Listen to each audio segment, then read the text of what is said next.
नमस्कार, आदाब, सत श्री अकाल। स्वागत है आप सभी का आपके अपने यूट्यूब चैनल पर।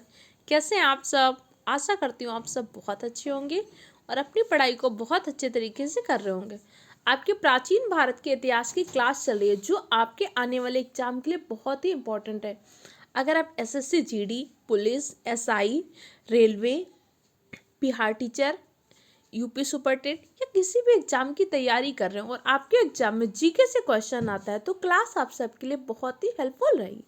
ये जो एंशिएंट हिस्ट्री की सीरीज चल रही है इसके बाहर आपका एक भी क्वेश्चन नहीं जाएगा, लेकिन जितनी चीज़ें मैं आपको पढ़ा रही हूँ इनको बस मल्टीपल टाइम रिवाइज करते रहिएगा, क्योंकि हम सबके साथ होता है कि हम पढ़ लेते हैं, हमें चीज़ें याद हो जाती हैं, तैयार हो जाती हैं, लेकिन जैसे कुछ टाइम बाद रिवीजन ख़त्म कर देते हैं और हमारा वो चीज़ें भी क्या हो जाती हैं, भूल जाते हैं या कई बार वो चीज़ें माइंड में नहीं रहती और एग्ज़ाम हॉल में गलत हो जाता है। इसलिए आप पढ़ने से ज़्यादा रिवीजन भी फोकस करिए। तो इससे पहले की क्लास में हमने पढ़ा था कि जैसे जैसे मौर्य काल का पतन होता है आपका शुंग वंश आता है, कर्ण वंश आता है, इसके बाद सातवाहन वंश का उदय होता है। इसी बीच में भारत में क्या हो रहा था, कुछ विदेशी भी आक्रमणकारी कर रहे थे। विदेशी आक्रमण कर रहे थे और आक्रमण करके उन्होंने भारत में अपने अपने वंश की स्थापना कर लिया, जिन्हें हम विदेशी राजवंश के नाम से जानते हैं। जैसे कि इंडो ग्रीक आए थे, शक आए थे, पहलव आए थे, कुषाण आए थे। तो इससे पहले हमने 4 विदेशी राजवंश के बारे में पढ़ चुके थे। अब हम पढ़ेंगे गुप्त काल के बारे में, क्योंकि जैसे ही क्या होता है आपका सातवाहन वंश समाप्त हो जाता है, अब धीरे धीरे क्या होता है, कुषाण आता है। इन्हीं कुषाणों के सामंत है गुप्त काल। गुप्त काल की जिसने स्थापना किया श्री गुप्त ने, ये इससे पहले क्या थे, कुषाणों के सामंत थे। अब जैसे कुषाणों में क्या होता है, सर्वाधिक योग्य शासक होते हैं कनिष्क। कनिष्क के बाद जो भी कुषाण वंश के शासक आते हैं बहुत ज़्यादा योग्य शासक नहीं होते हैं। इसका फायदा उठाते हैं श्रीगुप्त, एक नया वंश स्थापित कर देते हैं जिसे गुप्त वंश के बारे में पढ़ेंगे आज की क्लास में। अगर आपने इससे पहले की क्लासेस नहीं देखी तो चैनल में प्लेलिस्ट बनी हुई है, वहाँ से उन सारी क्लासेस को जरूर देख लीजिएगा, क्योंकि जब आपने इससे पहले की चीज़ें पढ़ी होंगी ना तो चीज़ें आपको बेटर तरीके से कनेक्ट होंगी, और जब तक आपको सारी चीज़ें कनेक्ट नहीं होंगी ना चीज़ें समझ में नहीं आई। तो चलिए अपनी क्लास को स्टार्ट करते हैं। आज का हमारा टॉपिक है गुप्त काल। गुप्त काल को भारतीय इतिहास का स्वर्ण काल के नाम से भी जानते हैं। गुप्त वंश की स्थापना किसने किया था? गुप्त वंश की स्थापना किया था श्रीगुप्त ने। देखो इससे पहले हमने क्या पढ़ा था, कुषाण वंश के बारे में। कुषाण वंश की स्थापना किसने किया था? कुजुल कटफिसिस ने कुषाण वंश की स्थापना किया था। कुषाण वंश का एक योग्य शासक था विम कटफिसिस। कुषाण वंश का सबसे प्रतापी, सबसे महान शासक के रूप में नाम लिया जाता है आपका कनिष्क का। अब कुषाणों के सामंती व्यवस्था को पहली बार प्रारंभ किसने किया था? सातवाहन वंश ने। सातवाहन वंश ने पहली बार सामंती व्यवस्था को प्रारंभ किया था। सामंत का तात्पर्य क्या होता है, उनके अधीन जो अधिकारी होते हैं, सर्वोच्च अधिकारी को हम सामंत कहते थे। तो कुषाणों के ही सामंत कौन थे? गुप्त के श्रीगुप्त। अब श्रीगुप्त क्या थे? बहुत ही योग्य थे, और इन्होंने देखा कि जो कुषाण वंश के शासक हैं वो उतने योग्य तो है नहीं। जब कोई योग्य और अयोग्य मिल जाएगा तो आगे जाएगा कौन? योग्य व्यक्ति जाएगा। आपको भी ये समझना है, आपके साथ होने वाले बहुत सारे लोग क्या होंगे, कंपटीशन में योग्य होंगे, कुछ नहीं होंगे, लेकिन आगे वही जाएगा, सिलेक्ट वही होगा जो उस पद के लिए योग्य होगा। तो अपने आप को आपको उस वैकेंसी के लिए योग्य बनाना है। ऐसा नहीं कि आप थोड़ा बहुत पढ़ रहे हैं, थोड़ा बहुत छोड़ रहे हैं, तो ऐसे आप किसी भी कंडीशन में नहीं रहे। ना तो आप कुछ और कर पा रहे हो, ना ही अपनी तैयारी को बेटर तरीके से कर पा रहे हो, तो मेहनत करनी पड़ेगी। इतिहास हम इसीलिए पढ़ते हैं।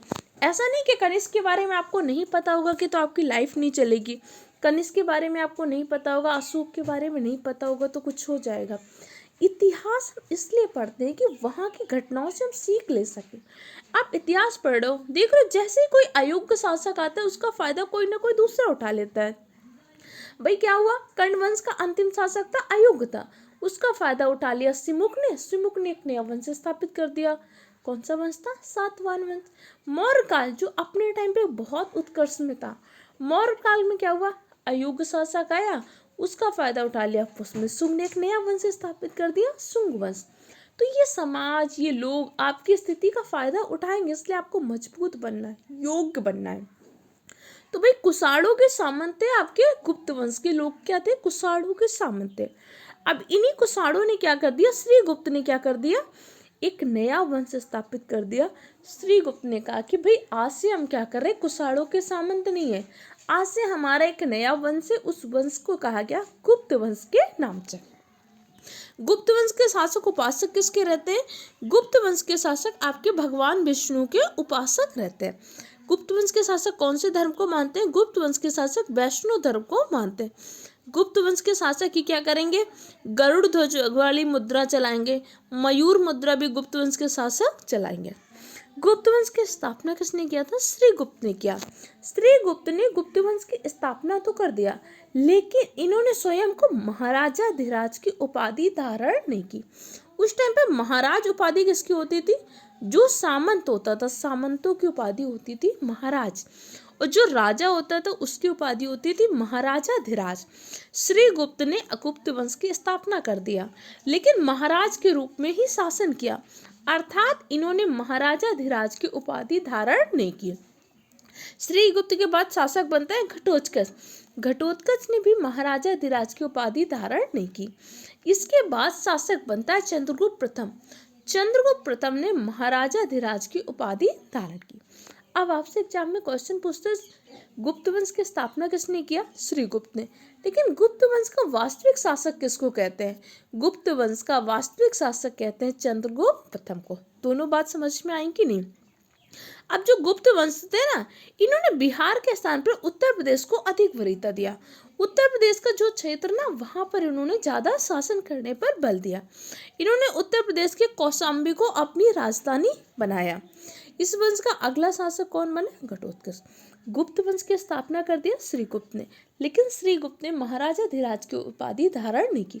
श्रीगुप्त के बाद अगला शासक बना घटोत्कच।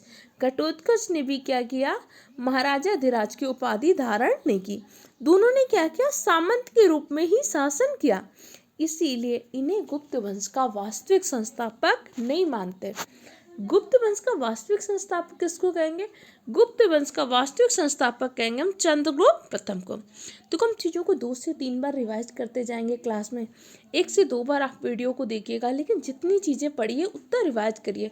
भले आप 10 लाइनें पढ़िए, 10 पॉइंट तैयार करिए एक दिन में, लेकिन कम से कम उतने आपको तैयार होनी चाहिए।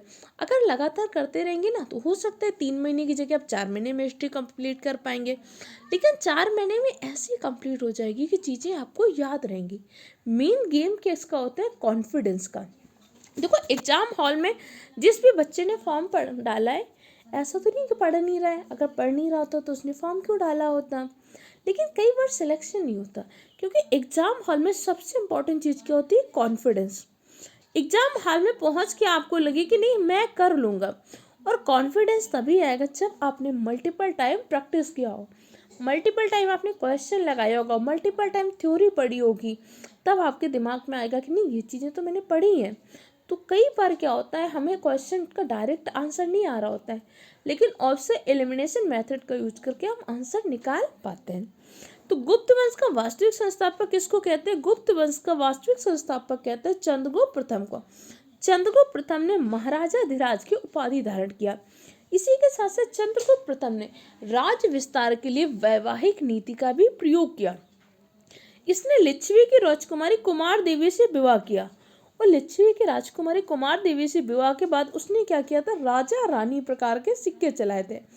राजा रानी प्रकार के सिक्कों का मतलब क्या होता है, सिक्कों पर राजा ने अपने साथ साथ अपनी रानी का नाम भी लिखवाया था।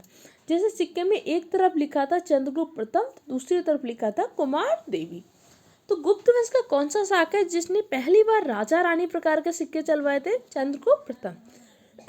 गुप्त वंश का वास्तविक संस्थापक किसको कहते हैं, चंद्रगुप्त प्रथम को। गुप्त वंश का संस्थापक किसको कहते हैं, श्रीगुप्त को। गुप्त किसके सामंत थे, गुप्त कुषाणों के सामंत थे। कुषाण वंश की स्थापना किसने किया था, कुजुल कटफिस थे।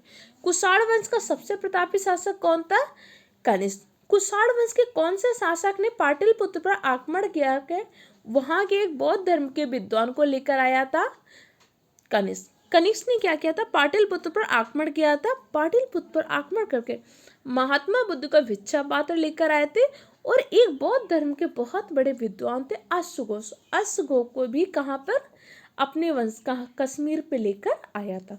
इसीलिए चौथी बौद्ध संगीति कहाँ पे होती है? कुंडलवर कश्मीर में, जिसकी उपाध्यक्ष करते हैं अश्व घोष। इसी के साथ साथ इस वंश में गरुड़ मुद्रा सर्वाधिक लोकप्रिय थी, क्योंकि ये वंश कौन से धर्म को मानता था? ये वंश मानता था वैष्णव धर्म को। और वैष्णव धर्म में भगवान विष्णु की सवारी क्या होती है? गरुड़। इसलिए इस वंश ने क्या किया था? गरुड़ मुद्राएं भी चलाई थी। सोने की जो मुद्रा होती थी उससे क्या कहते थे? दीनार। जबकि चांदी की मुद्रा को रूपक के नाम से या रुपये के नाम से कहते थे। तो जो सोने की मुद्रा को क्या बोलते थे? दीनार। जबकि चांदी की मुद्रा को रुपये के नाम से। महाराजा धीराज की उपाधि सबसे पहले किसने धारण किया था? चंद्रगुप्त प्रथम ने। इसीलिए चंद्रगुप्त प्रथम को गुप्त वंश का वास्तविक संस्थापक कहते हैं। चंद्रगुप्त प्रथम का 319 ईसा पूर्व में राज्याभिषेक हुआ था। जब चंद्रगुप्त प्रथम का राज्याभिषेक हुआ था तभी चंद्रगुप्त प्रथम ने क्या किया था? गुप्त संवत को आरंभ कराया था। गुप्त संवत को आरंभ किसने कराया था? चंद्रगुप्त प्रथम ने। गुप्त वंश का वास्तविक संस्थापक चंद्रगुप्त प्रथम। पहली बार राजा रानी प्रकार के सिक्के चलाए चंद्रगुप्त प्रथम ने। चंद्रगुप्त प्रथम ने लिच्छवी की राजकुमारी कुमार देवी से विवाह किया था। अब चंद्रगुप्त प्रथम का जो बेटा होगा समुद्रगुप्त, उसे हम लिच्छवी दौहित्र के नाम से भी जानेंगे। चंद्रगुप्त के समय शिक्षा का प्रमुख केंद्र क्या था? उज्जैन। उज्जैन शिक्षा का प्रमुख केंद्र था। इस टाइम पे महिलाओं को भी एक अच्छी अवस्था थी, महिलाओं को अच्छा सम्मान प्राप्त था। इस वंश की दरबारी भाषा के रूप में क्या था? संस्कृत। धर्म कौन सा मानते थे? वैष्णव धर्म। विष्णु भगवान के उपासक थे। प्रभावती गुप्त का पूना में एक ताम्र अभिलेख मिलता है जिसमें श्री गुप्त का वर्णन है। तो कई बार क्वेश्चन पूछता है कि पूना स्थित ताम्रपत्र अभिलेख का संबंध किससे है? प्रभावती गुप्त से। प्रभावती गुप्त पुत्री किसकी है? चंद्रगुप्त प्रथम की। इसी में श्री गुप्त को गुप्त वंश का संस्थापक बताया गया है। इसी के साथ साथ पहली बार पारा का आविष्कार भी इसी वंश के टाइम पर हुआ था। इस टाइम पे क्या था? वस्त्र उत्पादन बहुत ज़्यादा था। गुजरात, बंगाल, तमिलनाडु में क्या होता था? वस्त्र का उत्पादन। तो आपके गुप्त वंश के टाइम पर वस्त्र का उत्पादन बहुत चरम था। गुप्त वंश के टाइम पर क्या हुआ? आपके बहुत सारी क्या हुए थे? स्थापत्य कला। जैसे गुप्त काल के कुछ प्रमुख मंदिर हैं, जैसे भीतरगांव का गुप्तकालीन मंदिर है, और इसके अलावा आपका लक्ष्मण सेन का मंदिर है। कुछ अलग अलग मंदिर हैं जो गुप्त वंश के टाइम पर बने थे। इन सब चीज़ों को अलग क्लास में अलग से भी पढ़ें। शतरंज का खेल प्रारंभ हुआ था गुप्त वंश के टाइम पर, जिसे उस टाइम पे क्या बोलते थे? चतुरंग कहते थे। ये समझिएगा, इसके अलावा कोई भी क्वेश्चन आपका बाहर नहीं जाएगा। पहली बार हुड़ों का आक्रमण भी गुप्त वंश के टाइम पर हुआ था। गुप्त वंश का शासक था स्कंदगुप्त। स्कंदगुप्त के टाइम पर ही पहली बार हुड़ों का आक्रमण हुआ था। अभी हमने कुछ इंपॉर्टेंट चीजें पहली बार जैसे हमने सीखा, गुप्त वंश की स्थापना किसने किया था? श्रीगुप्त ने। श्रीगुप्त के बाद अगला शासक बना घटोत्कच, लेकिन इन दोनों ने महाराजा धीराज की उपाधि धारण नहीं किया था। अगले शासक बना चंद्रगुप्त प्रथम, जिसने महाराजा धीराज की उपाधि भी धारण किया था। इसलिए गुप्त वंश का वास्तविक संस्थापक कहते हैं चंद्रगुप्त प्रथम को। चंद्रगुप्त प्रथम ने अपने राज्याभिषेक के समय 319 ईसा पूर्व में गुप्त संवत को प्रारंभ कराया। चंद्रगुप्त प्रथम ने लिच्छवी राजकुमारी कुमार देवी से विवाह किया। चंद्रगुप्त प्रथम ने राजा रानी प्रकार के सिक्का चलाए, गरुड़ मुद्रा चलाई। जो सोने की मुद्रा थी उसे दीनार कहते थे, चांदी की मुद्रा को रूपक कहते थे। शतरंज का खेल प्रारंभ हुआ। वस्त्र उत्पादन बहुत प्रसिद्ध था। इनकी दरबार की भाषा थी संस्कृत थी। इसी के साथ साथ ये वैष्णव धर्म को मानते थे। कुछ इंपॉर्टेंट चीज़ें जो आज की क्लास में पढ़िए, रिवाइज करिए, मेहनत करिए। कोई कन्फ्यूजन हो कमेंट सेक्शन द्वारा पूछ सकते हैं।